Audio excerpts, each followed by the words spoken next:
Kardiovaymer qonuniga doir genetik masalalarni yechish uchun mana bunday genetik algoritm yaratdik. Bu masalalarni yechishni osonlashtiradi. Misol uchun heterozigotali degan joyiga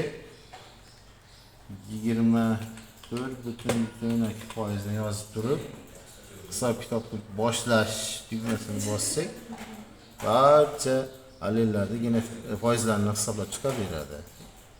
Mana bu eng soni degan yerga xolasak 40 ming, xolasak 50 ming, mayli mana 77 ming yozib ko'raylik.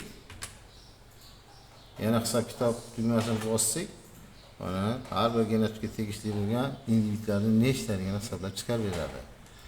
Endi mana bu yerni o'zgartirishimiz mumkin. Hozir mana bunday holatda agarda mana oldin bunga e'tibor beraylik, mana katta alleli 0,85 97 ekan.